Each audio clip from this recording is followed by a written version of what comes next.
Hello guys, welcome back to my channel magical Meenu Gulati. हम कल के टॉपिक को ही कंटिन्यू करेंगे। ठीक है, कल मैंने आपको ट्रिग्नोमेट्री का बेसिक ओवरव्यू दिया था एंड एक क्वेश्चन करवाया था, उसी को आगे कंटिन्यू करेंगे। ठीक है, आगे मैं और क्वेश्चंस कराऊंगी जहाँ पे मैं आपको सिखाऊंगी कि LHS को RHS के इक्वल कैसे प्रूव करते हैं। So let's get started. So let's begin. So this is second question. Cos A upon में 1 plus sin A. Okay. 1 plus sin A divided by cos A is equal to 2 secant A. So this is your left hand side and this is your right hand side. So taking LHS, ठीक है, ये उसका part 2 है। आपने जो भी first में सीखा था, ठीक है, उसी को मैं आगे कंटिन्यू कर रही हूँ। This is your second question. Okay, so taking LHS क्या है, पहले हम फर्स्ट ऑफ ऑल इसको लिख लेंगे cos A अपॉन में 1 plus sine A plus 1 plus sine A divided by cos A। This is your LHS। अब हम इसको प्रूव करेंगे। ठीक है, क्या करेंगे, हम इसको प्रूव करेंगे। सबसे पहले हम क्या लेंगे, एलसीएम लेंगे। क्या लेंगे, एलसीएम। cos A और 1 प्लस साइन A, दो टर्म्स है यहाँ पे। अब हम क्या करेंगे, डिवीजन में हमारे पास क्या है, cos A और 1 प्लस साइन A। तो पहले हमने इससे इसको डिवाइड किया। जब हमने डिवाइड किया तो क्या आ रहा है, cos A 1 plus sine A। cos A को 1 प्लस साइन A को 1 प्लस साइन A से किया तो cos A बच गया डिवाइड करने पे। और ऊपर अब क्या करते हैं, जो टर्म बच जाती है उससे क्या कर देते हैं, मल्टीप्लाई कर देते हैं। तो मैंने कर दिया multiply, that is cos square A। ठीक है, अब ऐसे ही second cos A second term के पास है और नीचे हम एलसीएम ले रहे हैं तो cos A से cos A डिवाइड होके क्या मिला, 1। बट ये टर्म बच गई तो ये टर्म ऊपर क्या हो जाएगी, ऊपर वाली टर्म से मल्टीप्लाई हो जाएगी। जब हम मल्टीप्लाई करेंगे तो that will become the square. तो एलसीएम ऐसे लेते हैं। ओके, अब हम इस ब्रैकेट्स को ओपन करेंगे, जितना हो सके उसको ओपन अप करते जाना है ब्रैकेट्स को, स्मॉल स्मॉल स्टेप्स में। Okay, cos square A plus, अब देखो ये क्या बन गया, this is A plus B का होल स्क्वायर। तो A प्लस B का होल स्क्वायर का क्या फॉर्मूला होता है, this is your A and this is your B। इसका होल स्क्वायर का फॉर्मूला क्या होता है, A square plus B square, A square plus B square plus 2AB। This is your formula. Okay, मैं यहाँ पे दोबारा लिख देती हूँ, क्या फॉर्मूला होता है, A प्लस B का whole square is equal to A square plus B square plus 2AB। Okay, now it's visible to you.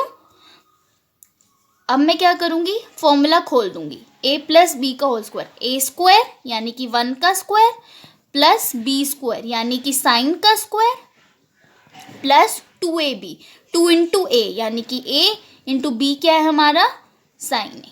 ठीक है, अब मैं क्या करूंगी, नीचे वाला एज इट इज रखा, इसमें मैंने कोई चेंजेस नहीं किए बिकॉज मुझे LHS को किसके इक्वल लाना है, RHS के इक्वल लाना है। ओके, अब देखो, ध्यान से देखो, cos स्क्वायर A और साइन स्क्वायर A, मैं इन दोनों को क्या लिख दूंगी, इकट्ठा लिख दूंगी, cos square A plus sine square A plus 1 plus 2 sign A। Understood, मैंने कुछ नहीं किया है, इन दोनों टर्म्स को इकट्ठा लिख दिया और बाकी इन टर्म्स को मैंने पीछे लिख दिया, क्योंकि 2 इंटू 1 2 इंटू 1 2 हो गया, तो 2 into sine A 2 sign A बन गया हमारा। फिर cos A into 1 plus sine A। Okay, अब आगे हम कंटिन्यू करेंगे। क्या हो रहा है, cos स्क्वायर A, मैंने आपको 3 आइडेंटिटीज बताई थी, अगर आपको रिमेंबर हो तो। क्या थी वो identities, sine square theta plus cos square theta is equal to 1। ये हमने कल के सेशन में देखा था, 3 आइडेंटिटीज थी। तो इसमें कौन सी वाली लग रही है, फर्स्ट वाली।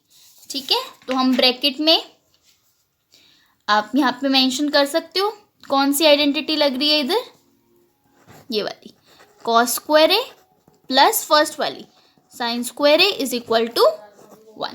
Okay, understood. तो इसकी जगह पे, इस पूरे की जगह पे मैं क्या लिख सकती हूँ 1, because this term is equal to this. अगर कोई भी टर्म किसी चीज की इक्वल हो तो दैट मीन्स इन दी, इसकी जगह पे हम क्या लिख सकते हैं, दैट इज 1 लिख सकते हैं। तो मैंने लिख दिया +1 plus 2 sine A divided by, नीचे वाला ऐसे ही चलेगा, उसमें हमें कोई चेंजेस नहीं करने। ठीक है, ये साइड पे फॉर्मूलाज हैं, ये जो मैंने लिखे हैं a प्लस बी का होल स्क्वायर, ठीक है, is equal to a square plus B square plus 2ab, ऊपर भी लिखा हुआ है मैंने, यहाँ से भी देख सकते हो आप। और ये वाला एक आइडेंटिटी यूज हुई है इसके अंदर, वो भी मैंने लिख दिया। ओके, तो ये हो गया। अब आगे करेंगे हम। अब देखो 1 + 1 become 2, 2 + 2 sine A divided by cos A into 1 + sine A. यहाँ तक कुछ नहीं किया मैंने, इन 2 नंबर्स को ऐड किया। मैं स्टेप बाय स्टेप कर रही हूँ ताकि आपको सारे स्टेप समझ में आ जाए। अब देखो, एक ये टर्म है और एक ये टर्म है, टोटल 2 टर्म्स है, बट मेरे को एक चीज़ लिख रही है कि इस टर्म के पास भी 2 है और इस टर्म के पास 2 भी है। तो मैं इसमें से और इसमें से 2 को क्या कर सकती हूँ, कॉमन ले सकती हूँ। तो मैंने 2 कॉमन ले लिया। जब मैंने कॉमन लिया तो 2 बाहर चला गया, तो 2 से 2 डिवाइड होके 1 हो गया। ठीक है, प्लस नेक्स्ट में 2 साइन ए में से भी मैंने 2 कॉमन ले लिया, तो अकेला कौन बच गया, साइन ए बच गया, क्योंकि 2/2 कैंसिल आउट होके 1 हो गया, और 1 इंटू साइन ए क्या हो गया, साइन ए बन गया। तो ये हम ऐसे कॉमन लेते हैं, और नीचे वाला एज इट इज चल रहा है, उसमें मैंने कुछ चेंजेस नहीं किया। अब आप देखो, जो इसका न्यूमरेटर है और डिनोमिनेटर है, इसमें भी 1 + साइन ए है और इसमें भी 1 + साइन ए, तो मैं कैंसिल आउट कर सकती हूँ। तो क्या बचा मेरे पास, 2 इंटू 1/, में कॉज ए। और मैंने आपको बताया था कि 1/, कॉज ए किसके इक्वल होता है, किसके इक्वल होता है, सीकेंड के, क्योंकि अगर सीकेंड 1/, कॉज ए, सीकेंड क्या होता है, कॉज ए का रेसिप्रोकल होता है। तो 2 इंटू में 1/, कॉज ए की जगह पे मैं क्या लिख सकती हूँ सॉरी, सीकेंड ए। तो देखो आप, RHS आ गई, हमें यही प्रूफ करना था, RHS 2 सीकेंड ए, मैंने प्रूफ कर दिया, दिस इज योर RHS। अब लेफ्ट हैंड साइड किसके इक्वल हो गई, लेफ्ट हैंड साइड किसकी इक्वल हो गई, राइट हैंड साइड की, hence proved. Okay guys, this is my second video, so थोड़ा सा मेरे को पेपर की उससे प्रॉब्लम हो रहा है, तो please understand, I will try कि आगे ऐसा ना हो। ओके, सो अगर आपको इस क्वेश्चन में कोई भी दिक्कत हो या प्रीवियस क्वेश्चंस में भी कोई दिक्कत हो तो आप मुझसे कमेंट सेक्शन में पूछ सकते हो। ठीक है, सो अब हम नेक्स्ट क्वेश्चन करते हैं। ओके, अब हम नेक्स्ट क्वेश्चन करते हैं। So let's get started with next question. I hope आपको इजी लग रहे होंगे questions, you have no problem. So अब हम करेंगे एक और, हम सिमिलर क्वेश्चन कर लेते हैं, that is 1 + secant A divided by secant A is equal to sine square A divided by 1 - cos A. क्या है क्वेश्चन हमारा, 1 + secant A divided by secant A is equal to sine square A upon में 1 - cos ए। First step हमारा क्या है, taking LHS। क्या है, taking LHS। हम यहाँ पे एक मार्जिन्स क्रिएट कर लेते हैं। फर्स्ट ऑफ ऑल क्या करेंगे हम, टेकिंग लेफ्ट हैंड साइड, तो लेफ्ट हैंड साइड क्या है हमारी, 1 + secant A divided by secant A. Okay, अब हम क्या करेंगे, सीकेंट ए को हम क्या लिख सकते हैं, हमारे को राइट हैंड साइड पे किस फॉर्म में चाहिए, साइन और कॉस की फॉर्म में चाहिए, तो हम इनको कन्वर्ट भी किस फॉर्म में करेंगे, साइन और कॉस की फॉर्म में। तो सीकेंट ए को मैं क्या लिख सकती हूँ, 1/ कॉस ए। यहाँ पे भी सीकेंट ए को क्या लिख सकती हूँ, नीचे भी 1/ कॉस ए। अब मैं क्या करूँगी, एलसीएम ले लूँगी। देखो, एक ये टर्म है और डिनोमिनेटर में टर्म है, न्यूमरेटर में ये टर्म है और डिनोमिनेटर में ये टर्म है।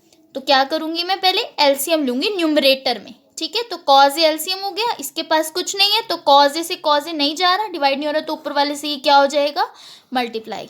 एलसीएम लिया मैंने, ठीक है, एंड कॉज ए से कॉज ए को मैंने डिवाइड किया क्योंकि एलसीएम ले रहे हैं, तो नीचे वाले से डिवाइड होता है और ऊपर वाले में जो भी होता है वो ऊपर वाले से क्या हो जाता है, मल्टीप्लाई हो जाता है। तो हमने कॉज ए से कॉज ए डिवाइड किया, 1, 1 इंटू 1 बिकम 1, और नीचे क्या है 1 अपॉन कॉज ए, वो एज इट इज चल रहा है। अब क्या है, एक ये टर्म है न्यूमरेटर में और एक ये टर्म है डिनोमिनेटर में, तो क्या होगा cos A plus 1 divided by cos A, और ये वाली टर्म्स कैसे आ जाएगी, रेसिप्रोकल होके लिखते हैं क्योंकि this term is divided by this whole term, तो इसका क्या हो जाएगा, रेसिप्रोकल हो जाएगा।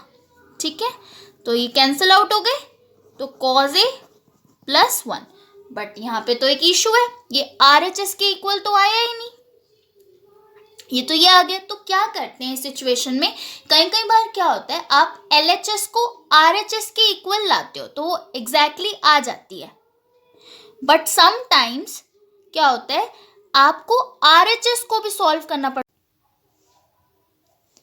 सो हमने लेफ्ट हैंड साइड को सॉल्व कर दिया, बट ये तो राइट हैंड साइड के इक्वल आए ही नहीं, तो हम कैसे करेंगे, हम राइट हैंड साइड को भी ले लेंगे और इन दोनों को एक सेम चीज के इक्वल लेके आएंगे, only that we can say LHS is equal to RHS। अगर ऐसी सिचुएशन हो कि लेफ्ट हैंड साइड को सॉल्व करने पे राइट हैंड साइड नहीं आए, तो हम क्या करेंगे, LHS को तो सॉल्व करेंगे साथ में RHS को भी सॉल्व करेंगे और उन दोनों को सेम थिंग के इक्वल लेके आएंगे प्रूफ करने के लिए। ओके, बाकी हमने इसको तो कर लिया था सॉल्व, जो हमारा आया था ये cos A प्लस 1, यही आया था हमारा। अब हम क्या करेंगे, RHS को उठाएंगे और उसको भी इसके इक्वल लेके आएंगे। ठीक है, सो लेट्स गेट स्टार्टेड। कैसे करेंगे, RHS उठाया हमने, राइट हैंड साइड क्या है हमारी sign square A divided by 1 minus cos A, this is RHS, क्या है ये आपकी राइट हैंड साइड है। तो अब हम क्या करेंगे, साइन स्क्वायर ए, अभी आपने एक आइडेंटिटी में पढ़ा था कि हम साइन स्क्वायर ए को क्या लिख सकते हैं, 1 minus cos square A, first identity अगर आपको रिमेंबर हो तो sine square A plus cos square A is equal to 1, और अगर हमें साइन स्क्वायर ए की वैल्यू चाहिए तो क्योंकि हमें लेफ्ट हैंड साइड पे किसके इक्वल लेके आना है, कॉस की फॉर्म में लेके आना है, कॉस ए प्लस 1 है ना, हमें किसकी फॉर्म में लेके आना है, इसकी फॉर्म में लेके आना है। तो हम कैसे लेके आएंगे, RHS को भी हम पूरा कॉस बना देंगे, सब जगह से साइन हटा देंगे, तो साइन स्क्वायर ए की जगह मैं क्या लिख सकती हूँ, 1 minus cos square A divided by 1 minus cos A. अब आपको दिख रहा है कि इसको मैं 1 का स्क्वायर लिख सकती हूँ तो भी 1 नहीं होगा। अब आप ध्यान से देखो, ये आपको क्या दिख रहा है, this is your A square and this is your B square, identity बन गई, A square minus B square is equal to A minus B into A plus B, this is your identity बन गई। तो मैं इसे लिख सकती हूँ, दिस इज ए की वैल्यू है 1, बी की वैल्यू है कॉस, तो a माइनस बी यानी कि 1 minus cos A into B की वैल्यू यानी कि 1 plus cos A divided by 1 minus cos A, ये हो गया कैंसिल आउट, तो क्या बच गया 1 प्लस कॉस ए। अगर अब आप ध्यान से देखो तो LHS को सॉल्व करके क्या आया, कॉस ए प्लस 1, और RHS को सॉल्व करके क्या आया, cos A plus 1, both are same, so we can say LHS is equal to RHS, hence proved. हमें यही प्रूव करना था। ठीक है, तो ये क्वेश्चन होगा। ओके, समझ में आ गया।